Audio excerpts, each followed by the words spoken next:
The first 3 Enhanced Nightlords have now been released in Elden Ring Nightreign, and they're incredible. The chaos of Adel, the regality of Fulghor, the beauty of Gnoster. They're all such fun every time I fight them. Hopefully you've managed to beat them yourself by now, but with them making a return over the next few weeks, I wanted to go over some lesser known tips and secrets so that you can enjoy these Everdark Sovereigns that much more. This video will focus on the new Phase 3 of each boss fight, so check out my previous video for general help or tips on the first 2 phases. But I'll reiterate a couple important ones, and add a few new tips here too. Boluses are permanent in Nightreign, so eat them throughout your run to prepare accordingly. And of course, make sure to choose your build to best use the boss's weakness. Sadly, the Everdark phases rarely have the special weakness effects anymore, but the bonus damage is still easily worth it. The shops throughout the map should sell all the elements, and remember, there are shops with an expanded inventory at these township locations. I thoroughly recommend stopping by for the talismans, rare weapons, a level 2 smithing stone, or even an extra stone sword key. And if you've not made use of this relic in the new Roundtable shop, then try it out because it's amazing. The bonus damage is 5%, and it stacks. So if you beat all 7 Everjails, that's over 40% more damage. Also, you can really break the game at these shops, because everyone has the same inventory available, which means if there's a weapon with, say, a ranged damage buff, then all 3 of your team could buy it for just 1 iron eye to use. Make sure to think of your teammates at shops too, not just with normal loot. You can also save a lot of runes by finding a nearby merchant in the rain after the Night 2 boss, since they're a lot cheaper than the one before the Nightlord. A small tip is, if you like queuing for multiple Nightlords at once for a bit of randomness, it might help to save relic presets, like so. That way you can have multiple options for each character, which you can choose in the character select screen, where you can also see the Nightlord you'll be facing. Finally, a lot of enhanced bosses have massive new core AoE attacks which can be difficult to dodge. A great solution for this is the Crimson Whirl bubble tier, which heals you instead of taking damage for a short time. Use it before the nuke, heal up, and then get in lots of free attacks. In order of release, first up is Adel, the cinema boss. I just love this fight. All enhanced bosses begin the fight in Phase 2, which in this case starts with the big leaping jaw slam, so make sure you're ready. Adel is still technically a dragon, which means any anti-dragon effect is incredibly useful against him. You can get Dragon Wound Grease at Deathblight Ruins or at the township merchants I've mentioned. The Dragon Halberd and Dragon Scale Katana have a hidden anti-dragon effect. Or, you guessed it, you can use the passive bonuses on the Mountaintop's Shifting Earth event, which by the way is more viable than many think. There are 7 bosses in the area, but all except the Borealis dragon are really easy and have great drop rates. For Adel, ignore the Secret of the Mountain and the Mega Dragon, and just kill the rest. Anti-dragon effects do a large amount more damage, but they also break Adel out of his grab attack much faster if one of your teammates needs help. Adel enters Phase 3 at around half health. Remember that he always begins by following up the crazy teleporting lightning with the big lightning AoE, so keep your distance. Then it's the tornado attack. For those of you brave enough, you can, with the right timing, actually cancel the tornado attack from happening if you ult with, say, Iron Eye, just before he disappears for it. For the massive tornado, you want to watch out for that purple beam. That's where Adel will spawn the tornado. Distance yourself about this far, and you should be able to get to a Spirit Spring almost immediately. If you do, they'll be stuck in a long animation where you'll be able to get lots of hits in. If that's not enough, you can also risk using an ultimate to avoid some tornado damage, and thus maximize your offense. Or you can use the Crimson Whirl bubble tier, like I mentioned. I've seen many people adopt the tactic of letting your tanky character get caught in Adel's grabs, since it gives a big window to attack. And it does have merit. You can proc statuses more easily this way. Remember, Poison and Rot are really good in this fight, and often offset the healing they receive and more. With the right passives that boost your defense on taking damage, and a boost to bleed resist with boluses, you can also minimize the damage taken. Personally though, I don't think this is worth it. In phase 3, Adel's grab lasts much longer and will usually proc bleed twice rather than just once in previous phases. They heal, and they also get a damage bonus for 30 seconds, 12% before, now 15% in phase 3, denoted by the red aura. If you manage to stagger Adel, you might have found it difficult sometimes to reach his critical hit position, but Nightreign actually helps you here. For a lot of bosses with difficult hitboxes like this, if you press R1 in the rough vicinity, you will often clip through to get the riposte. It's great for Adel, the Hippo, and a number of other fights. Many of Adel's attacks now have an AoE element too. His grab attacks, for example, still damage anyone nearby, so I recommend just assuming he is focusing you for this phase, and you'll avoid a lot of unnecessary damage.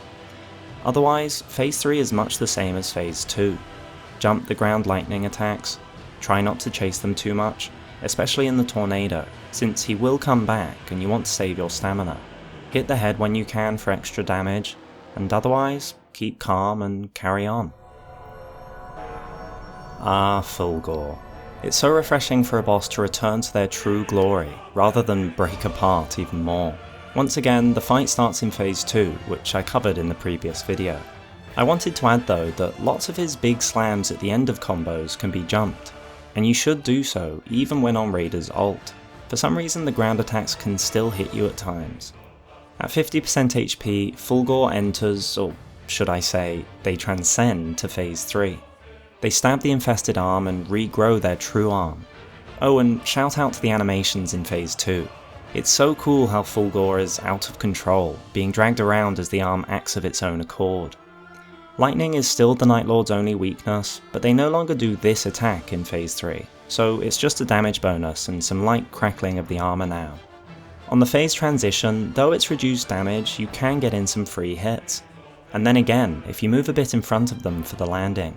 The first attack, however, will always be the rain of arrows, so beware. This does track, but it has a very poor turning circle, so the best way to avoid it is to cut past it with a tight angle, like this. For you ranged Nightfarers, the lock-on can be pretty frustrating on Fulghor, making your projectiles often miss.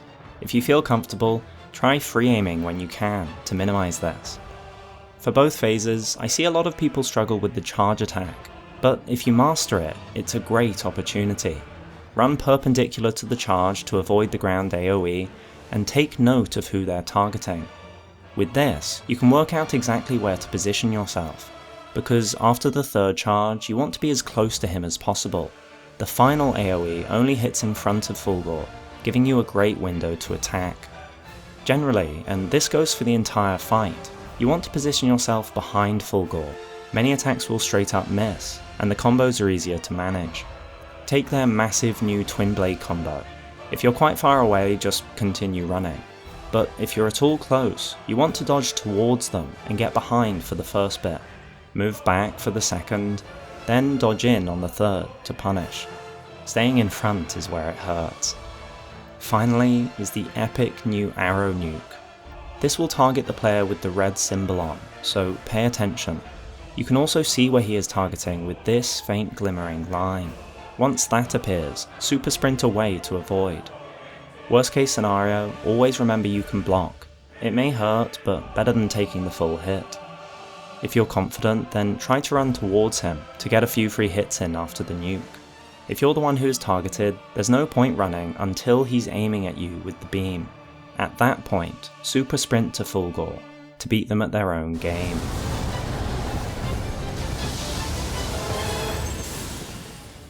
Finally, we have Gnoster, or Animus, I guess.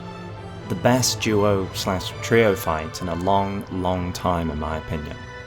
Starting in phase 2, the duo roars and then charges to begin. If they target you, super sprint like this to dodge everything cleanly, watching for the final grab attack at the end. If it's not you, just chill, I guess. Every 3 magic beams the duo charges, which you can see by the lights near Gnoster when calling the beams. And once again, poison works differently in this fight. You get infected.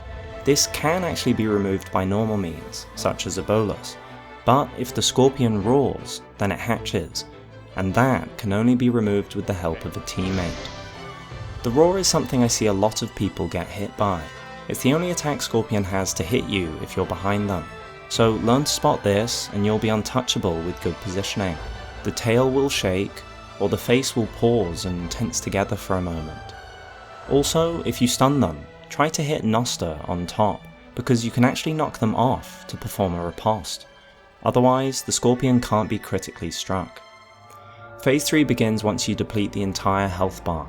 Animus appears and revives both creatures.